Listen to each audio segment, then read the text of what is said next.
Hi everyone, my name is Audrey Long, and thank you for attending my talk, Keep Your Enemies Close and Your Secrets Closer.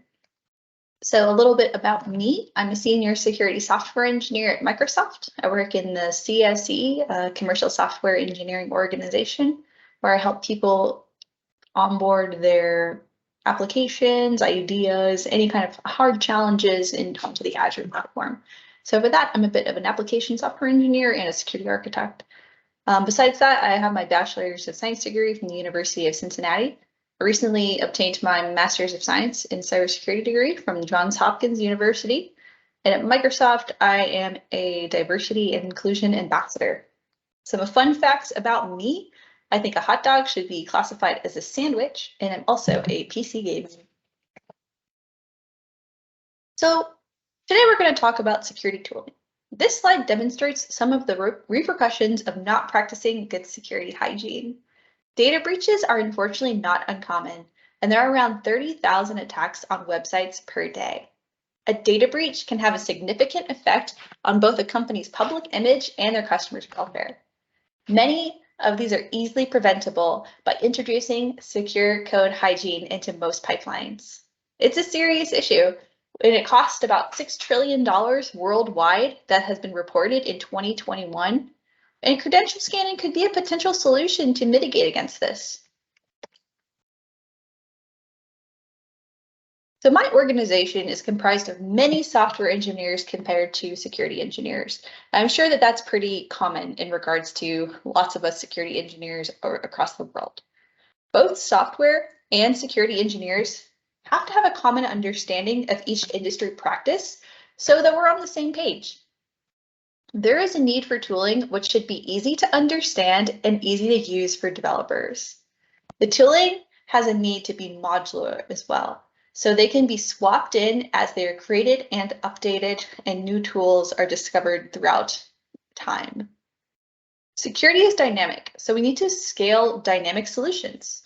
But these solutions are really hard to research, to create, and to maintain. Let's talk a bit about some common security missteps. A stored password can allow an adversary to glean significant information on password structure and requirements. Not practicing secure development can generate more openings for adversaries.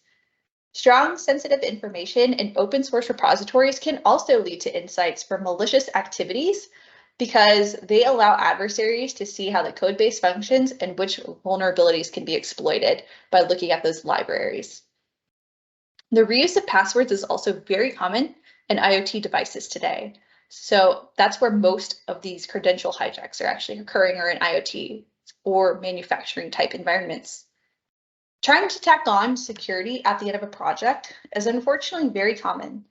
However, we need to be more vigilant by incorporating security into the requirements phase. Let's talk a little bit about resiliency. How do we improve the security of our applications? First and foremost, we can adopt an adversarial mindset. This can help tease out prime attack vectors and entry points into our applications and our systems. We could also build countermeasures and develop mitigation strategies to adjust the identified risks by doing threat modeling exercises. We can also implement security tooling whenever it's available to us to remove accessible secrets and make secrets easy and security easy and accessible. We can also integrate security practices at the beginning of a project lifecycle.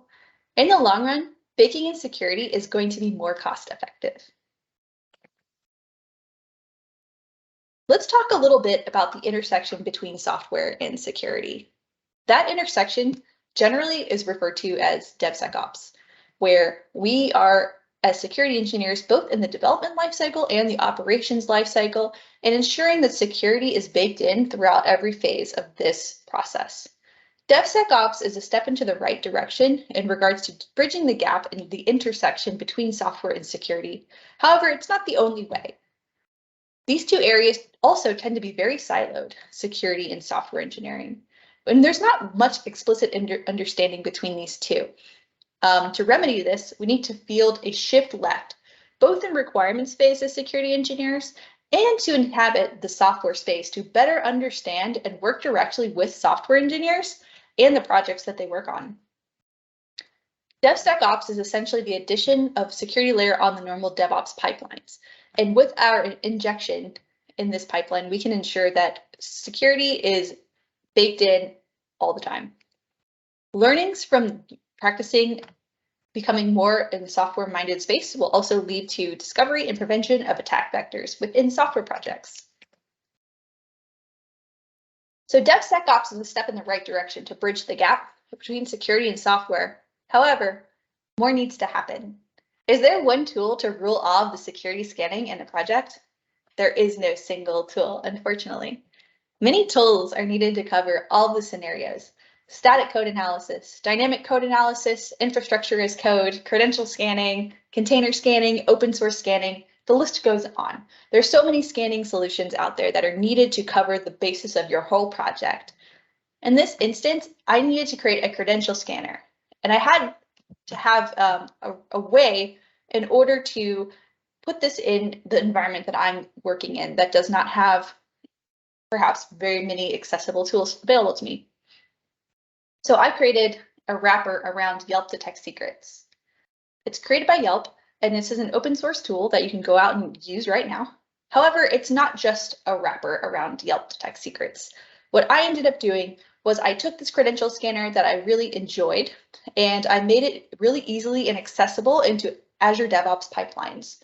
And not only did I wrap this tool to be ingested into Azure DevOps pipelines, I also grabbed the output from that scanning file and made it so it was really easy to integrate those backlog items right into the backlog for anyone to look at. Not only, though, is it important to find the proper tools to the job, but understanding tooling capabilities to configure them properly in the code base is another important factor. Too many times have I seen a security engineer unbox a tool and just let the default configuration do the job. Is this good enough for security? I don't think so. Let's talk a little bit more about the reusable architecture of the tooling that I created. So I made a reusable foundation to plug and play command line scanning tools that are needed throughout many projects that have come at least to my organization. They needed to be scalable and dynamic. This was crucial for success because I live in a dynamic environment where I work with many different customers, many different tools, and have many different desires, many different outcomes, many different requirements. So ensuring that we have something like a harness to drag and drop any kind of scanning, command line tool, free and open source available to me that works with my customers or my customers' tools, that's really important. So I'm not going to go into this reusable architecture in depth. However, I'll go over the high level steps. So the first and foremost thing we need to do, research tools. There's so many credential scanning tools out there. Going through the list, actually putting them on your machine, finding the one that works for you. That's first and foremost what you need to do. Once you find a tool that works for you, you need to grab the inputs from that configuration file or whatever string you put in the command line with those arguments. That's going to be used to convert to actually running this in a pipeline on the fly. After the desired execution of the scanning CLI happens, we need to ingest those results. A lot of the time they just get printed to the screen, but in my case, I had to take those outputs, put them in some kind of ingestible file so that I could put it into the Azure backlog. Generate the report based on the artifacts, and then craft the pipeline code to easily introduce those findings into the backlog, aka by just looking at an item and having really easy capability to just throw it back into Azure DevOps. So here's a little overview of what the tool kind of looks like. So at the top left-hand corner, you can see that that is what the pipeline code looks like. There's the Detect Secrets, which is wrapped by Yelp. And you can see that in this code base, about 500 or 152, secrets were found. That's because I use this OWASP WebGoat testing environment. I would definitely recommend others to go out there and use this testing environment as well.